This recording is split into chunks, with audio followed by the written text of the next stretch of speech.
नमस्कार साथियों, मैं विशाल सिंह अपने YouTube चैनल टीचर्स वाला विशाल सिंह पर आप सबका स्वागत करता हूं। तो फ्रेंड्स, आप सब कैसे हैं? उम्मीद करते हैं सब लोग स्वस्थ होंगे, मस्त होंगे और अपनी पढ़ाई में लगे होंगे। तो फ्रेंड्स, आगामी प्रतियोगी परीक्षा के लिए जीएस पोर्शन में आपका संविधान चल रहा है, यानी पॉलिटी पोर्शन पढ़ रहे हैं। पॉलिटी में आज हमारा टॉपिक क्या रहेगा? भारतीय संविधान के प्रमुख अनुच्छेद। क्या रहेगा? भारतीय संविधान के प्रमुख अनुच्छेद यानी इंपॉर्टेंट आर्टिकल्स।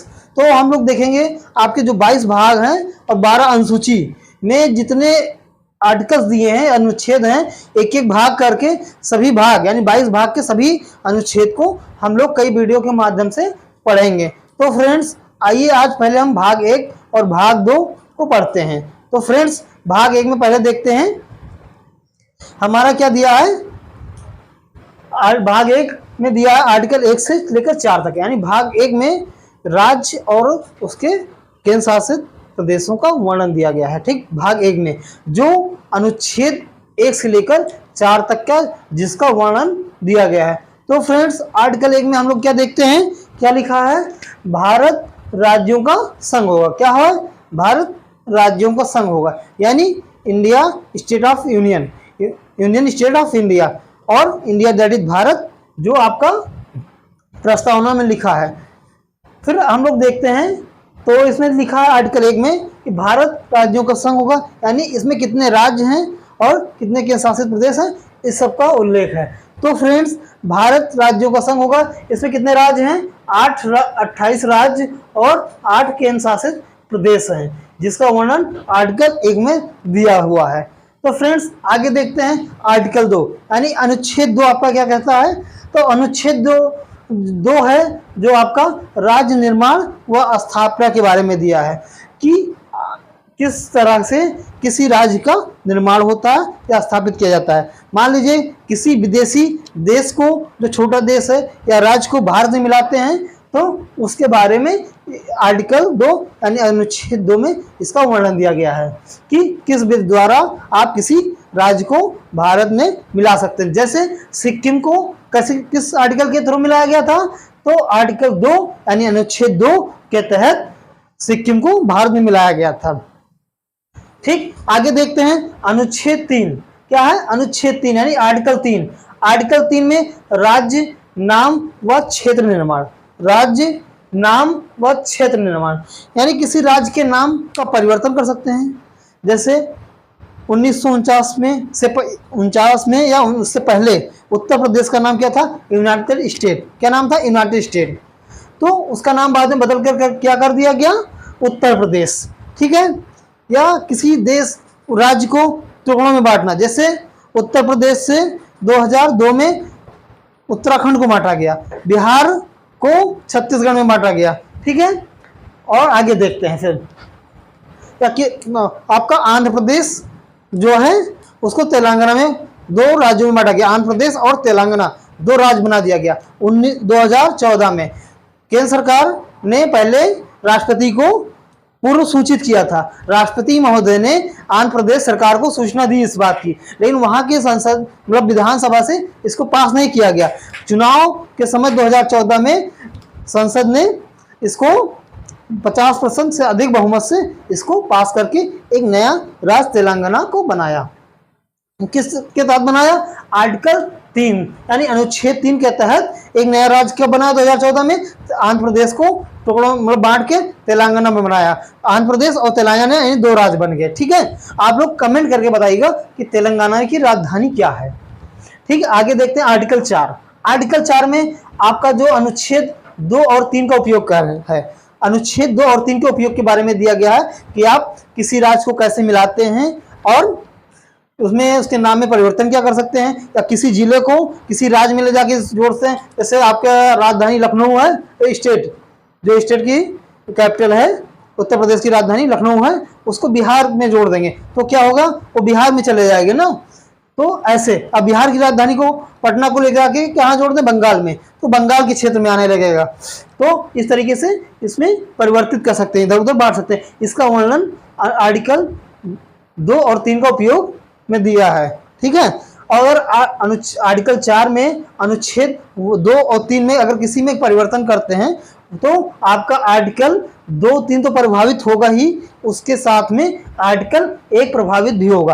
क्योंकि जैसे किसी राज्य को संशोधित करेंगे, नाम बदलेंगे, तो उसको आपको आर्टिकल 1 यानी अनुच्छेद 1 में क्या करना पड़ेगा, लिखना पड़ेगा, नोट कराना पड़ेगा, दर्शाना पड़ेगा। तो फ्रेंड्स आपने देखा क्या, भारत राज्यों का संघ होगा, आर्टिकल 1 यानी अनुच्छेद 1 में क्या दिया है, भारत राज्यों का संघ होगा। आर्टिकल 2 में क्या दिया है, राज्य निर्माण व स्थापना के बारे में दिया गया है। आर्टिकल 3 में क्या दिया है, राज्य नाम व क्षेत्र निर्माण के बारे में दिया गया है। और आर्टिकल 4 में क्या दिया गया है, अनुच्छेद 2 व 3 का उपयोग कैसे करेंगे। तो आपने देखा भाग 1 में 1 से लेकर 4 तक का आपने पढ़ा आसानी से। तो आइए देखते हैं भाग 2 के बारे में अगले वीडियो में, और आगे देखते हैं भाग 2 में क्या है, आर्टिकल 5 से लेकर 11 तक का वर्णन है। भाग 2 में किसका वर्णन है, आर्टिकल 5 से लेकर 11 तक, यानी अनुच्छेद जो है आपका 5 से लेकर 11 तक का वर्णन किसमें दिया है, आर्टिकल भाग 2 में, और आर्टिकल 5 से लेकर 11 तक का वर्णन किया है। इसमें क्या किसका वर्णन है, तो आपकी नागरिकता के बारे में दिया है। किसका दिया है, नागरिकता के बारे में दिया गया है फ्रेंड्स। तो फ्रेंड्स देखते हैं कि भारत में नागरिकता कैसे प्राप्त की जा सकती है, तो इसके बारे में दिया गया है। तो पहले हम देखते हैं आर्टिकल 5 से लेकर 11 के बारे में। तो लिखा है आर्टिकल 5, संविधान के लागू होने के समय की नागरिकता। जब हमारा संविधान लागू हुआ यानी 26 जनवरी 1950 को जब हमारा संविधान लागू हुआ, उस समय की लोगों के रहने की नागरिकता, जो यहाँ भारत में रहे थे उस समय के लोगों की नागरिकता के बारे में इसका वर्णन दिया गया है, या उस समय या उससे पहले के लोगों की नागरिकता के बारे में दिया। फिर आर्टिकल 6 क्या कहता है आपको, आर्टिकल 6 क्या कहता है, पाकिस्तान से भारत आए लोगों की नागरिकता।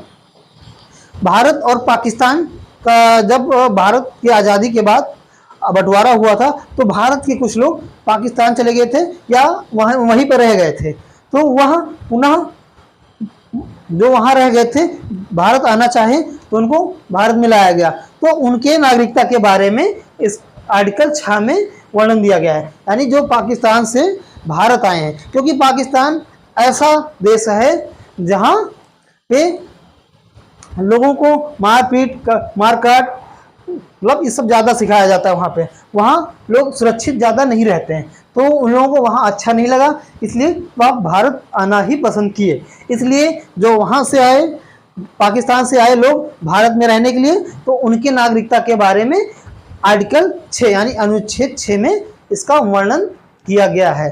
तो फ्रेंड्स आगे देखते हैं आर्टिकल 7 में। आर्टिकल 7 क्या कहता है, पाकिस्तान को गए कुछ प्रवासियों की नागरिकता।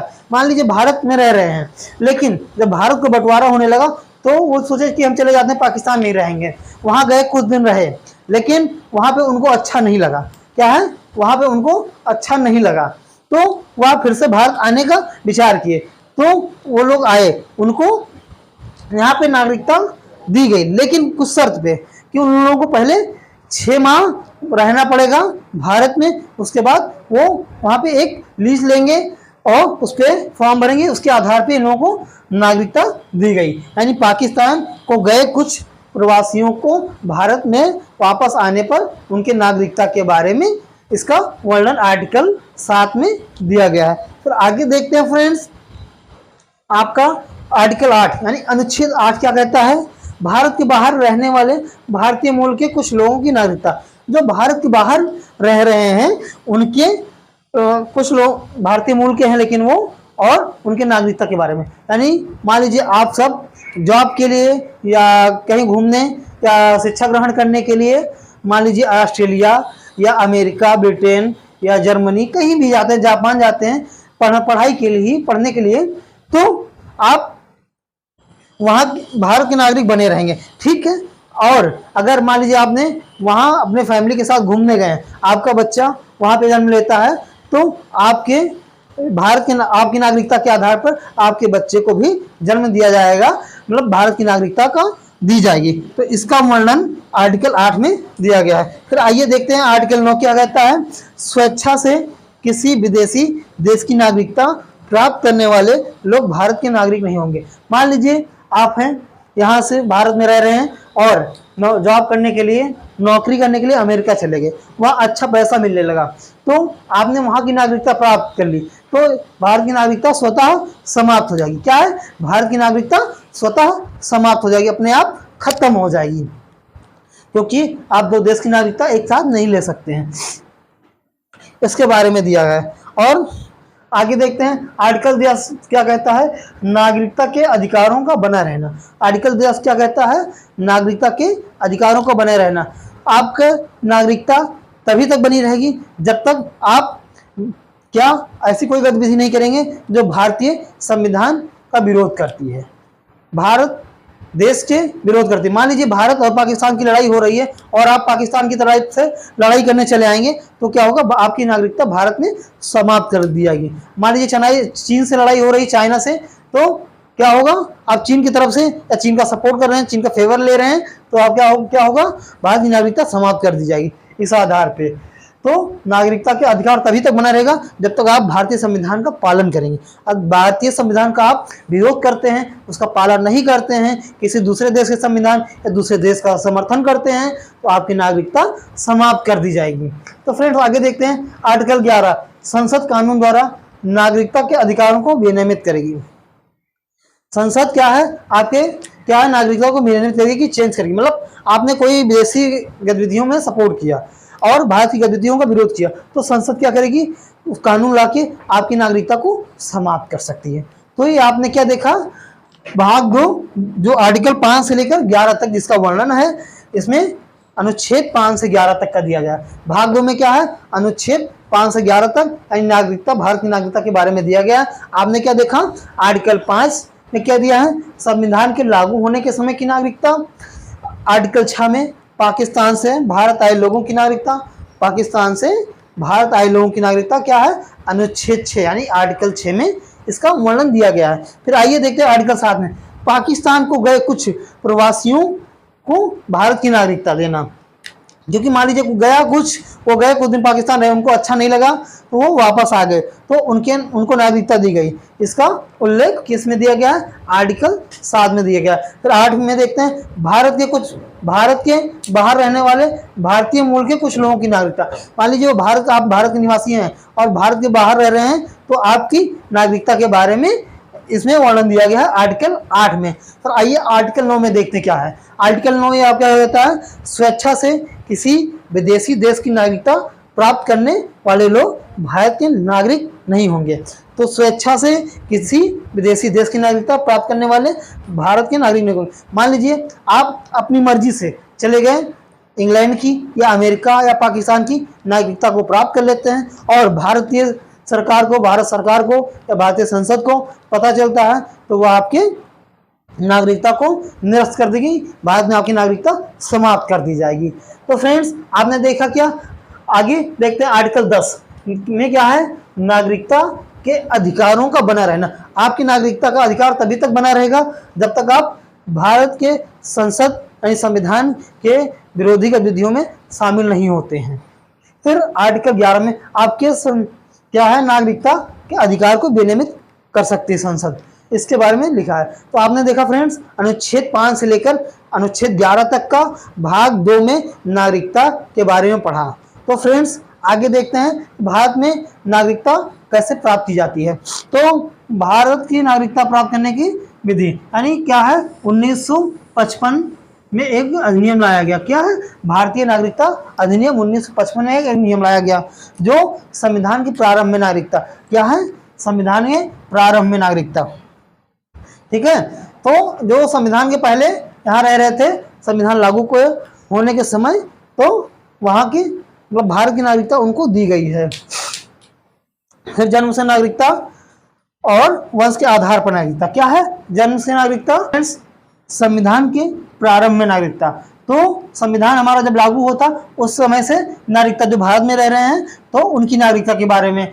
और जन्म से नागरिकता, अगर आपका भारत में जन्म हुआ है तो आप भारत के नागरिक होंगे, लेकिन कंडीशन ये रहेगी कि आपके माता पिता का भी जन्म भारत में हुआ रहना चाहिए और आपके माता पिता भारत के निवासी हों तभी।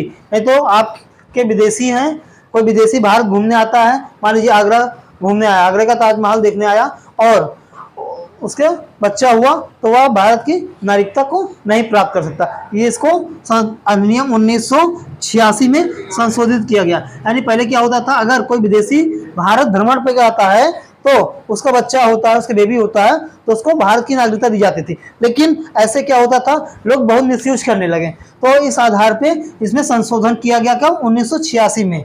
कब किया गया संशोधन? 1986 में। इसमें क्या किया गया संशोधन कि भारत, मतलब जो बच्चा जन्म लेता है उसका पिता भारत का नागरिक होना चाहिए, इस आधार पर नागरिकता दिया जाएगी। लेकिन महिलाओं ने इस पर केस कर दिया। क्या?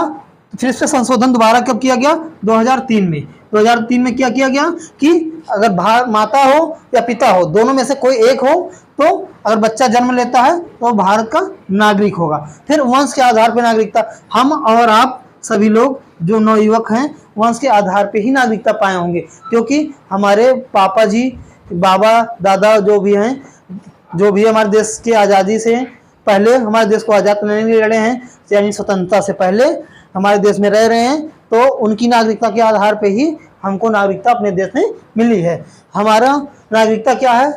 जो एक सर्टिफिकेट है हमारे देश में रहने का, कि प्रमाण पत्र है कि हम इस देश के निवासी हैं। सबसे बड़ा प्रमाण पत्र क्या है आपका?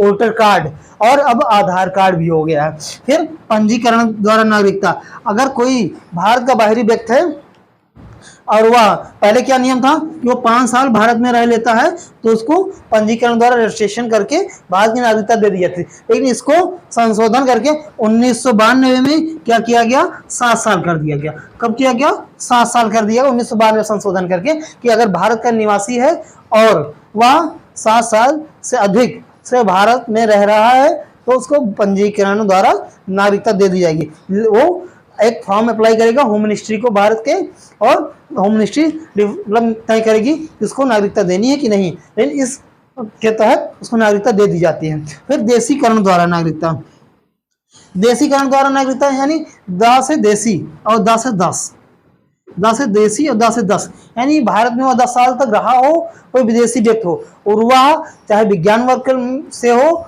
या कला वर्ग से, दो में मतलब प्रवीणता रखता हो, मतलब ज्यादा अच्छा जानकार हो, कलाकार हो, तो उसको, और वो किसी भारतीय भाषा का ज्ञान रखता हो। क्या है? देशीकरण द्वारा 10 साल तक भारत में रहा हो, कोई विदेशी हो, और वो विज्ञान वर्ग से हो या कला वर्ग से हो, तब उसको भारत की नागरिकता दी जाएगी। लेकिन भारतीय भाषा को उसको ज्ञान होना चाहिए। भारतीय भाषाओं में 22 भाषाओं में से किसी भी भाषा का अगर उसको ज्ञान है, उसको आता है, तो देशीकरण द्वारा उसको नागरिकता दे दी जाएगी। फिर आइए देखते हैं क्षेत्र के समावेशन द्वारा नागरिकता, यानी क्षेत्र के समावेशन द्वारा। क्षेत्र का समावेशन का अर्थ है कि जैसे भारत सरकार ने सिक्किम को 1975 में भारत में मिला लिया, तो जो सिक्किम के निवासी थे भारत के नागरिकता को पा गए आसानी से। तो इसमें क्या है? भारत सरकार द्वारा क्षेत्र का समावेशन में द्वारा नागरिकता दे देना। ठीक है, इसमें अर्जित भूमि हो गया आपका, आपने देखा क्या? भारतीय संविधान के प्रमुख अनुच्छेद के बारे में। तो आपका क्या हो गया फ्रेंड्स? इंपॉर्टेंट आर्टिकल्स पढ़ लिए। तो आपने क्या पढ़ा? भाग 1 में आर्टिकल 1 से 4 तक का, और भाग 2 में आर्टिकल 5 से 11 तक का, और भारतीय नागरिकता कैसे ली जा सकती है, इन सभी को पढ़ा। तो फ्रेंड्स, आप सभी लोग हमारे साथ बने रहें। धन्यवाद। जय हिंद, जय भारत।